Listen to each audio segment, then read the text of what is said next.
Hola, en este ejemplo vamos a ver el cálculo de el equilibrio líquido-vapor en un separador que trabaja en forma continua con una alimentación de una mezcla que está en estado gaseoso que contiene 40% molar de acetona y 60% molar de etílico. Esta mezcla en estado de vapor se va a enfriar y luego va a fluir hacia una cámara donde se va a separar, es decir, un recipiente de separación que opera a presión atmosférica. Del tanque de separación entonces se va a obtener una fase líquida que va a tener un 50% molar de acetona. Entonces debemos calcular cuál es el valor de la temperatura del tanque y la composición del vapor que va a dejar el tanque. Asimismo, queremos evaluar qué fracción de la alimentación se va a transformar en líquido. Es decir, deseamos averiguar la fracción L sobre F. La nodalidad de la fase líquida la vamos a representar a través de la ecuación de Porter con un coeficiente A igual a 0,711 que en este caso particular no va a cambiar con la temperatura, lo cual va a facilitar los cálculos. Las presiones de vapor de cada componente van a estar dadas por las dos ecuaciones de Antoine para cada uno. Y entonces lo que debemos evaluar para determinar la temperatura operativa del separador es la temperatura de burbuja de nuestro producto líquido, ya que como sabemos la temperatura operativa del separador va a corresponder a la temperatura de burbuja del producto líquido y a la temperatura de rocío de nuestro producto vapor. Bien, entonces comenzamos con los cálculos. Debemos aplicar la ecuación iterativa, entonces en este caso, que establece que la presión de vapor de nuestro componente de referencia, en este caso el componente 2, en la iteración J más 1, es igual a la presión de vapor de este componente 2 en la iteración J dividido la sumatoria de I igual 1 a N de las fracciones molares de cada componente en la fase vapor. Estas fracciones molares de cada componente en la fase vapor la vamos a calcular a partir del coeficiente de distribución y XY, que es el dato del problema.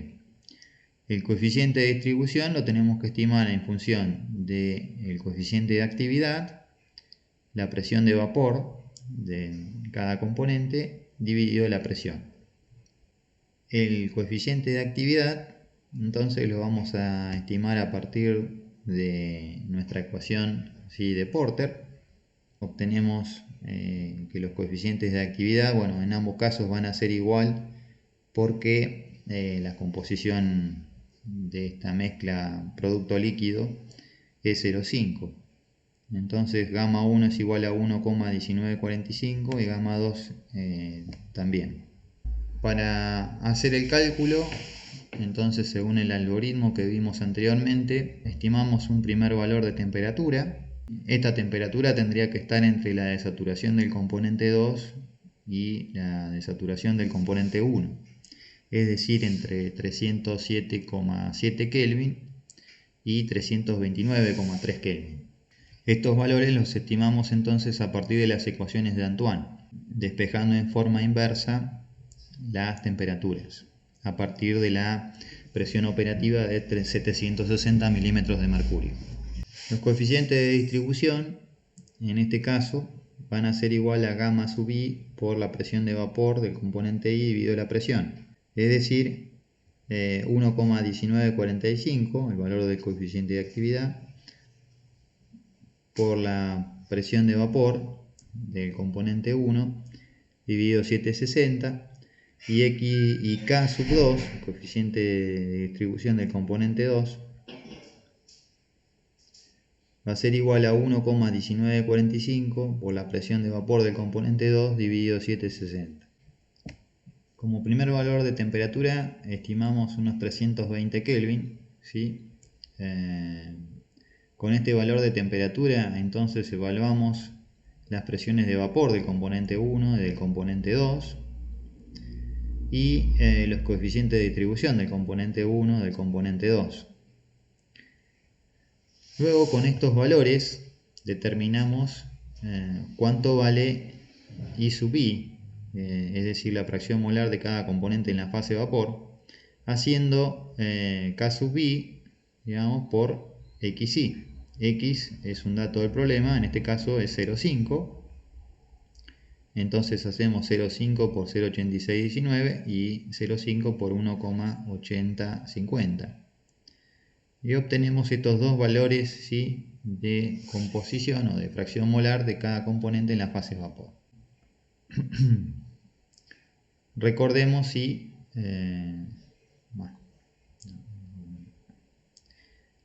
al hacer la sumatoria, ¿sí?, de I sub i, vemos que el valor es mayor que 1,3335. Esto quiere decir que la temperatura es demasiado alta. Por lo tanto, debemos recalcular las presiones de vapor.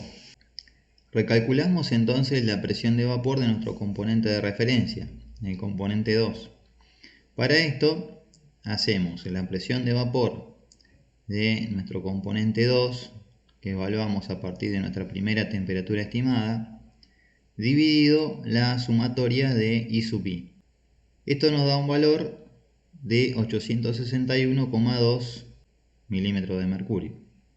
Con este valor de la presión de vapor del componente 2 y a partir de la ecuación de Antoine de este componente, en forma inversa despejamos el valor de temperatura, que nos da 311,4 Kelvin.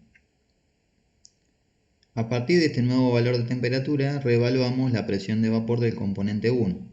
En este caso nos da 396,1 milímetros de mercurio. La presión de vapor del componente 2 ya la teníamos estimada de la iteración anterior.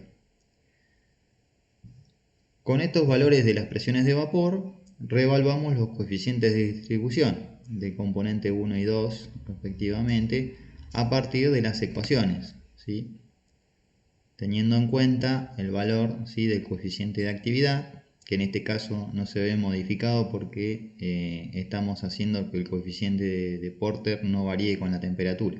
Entonces toma un valor de 1,1945 en forma constante para todas las iteraciones. Variarán los coeficientes entonces por efecto de las presiones de vapor. En este caso toman un valor entonces de 0,6225 y 1,3536.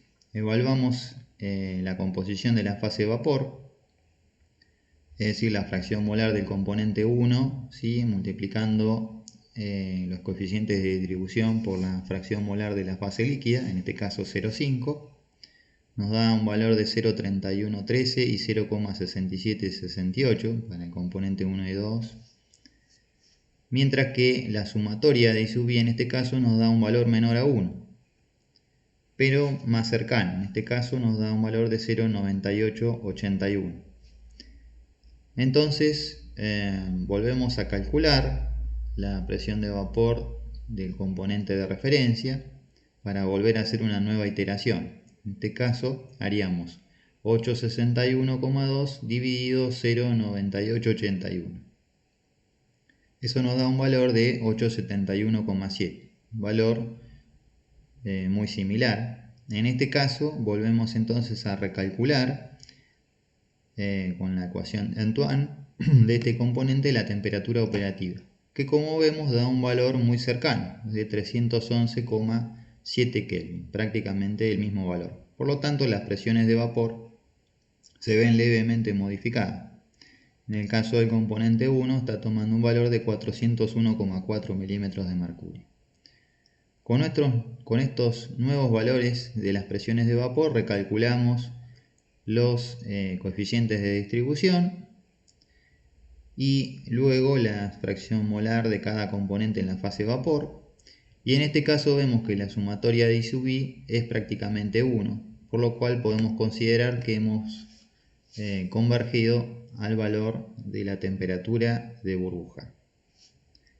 Por lo tanto, el separador deberá trabajar a 311,7 Kelvin para que el producto líquido de este recipiente tenga una composición igual a 0,5 molar de acetona. La fracción de acetona en la fase vapor va a ser de 0,3155. En función de las composiciones, ¿sí?, de los productos de líquido y vapor del recipiente y la composición de alimentación, estamos en condiciones de hacer un balance de masa para determinar la fracción de líquido que se obtiene en el equipo.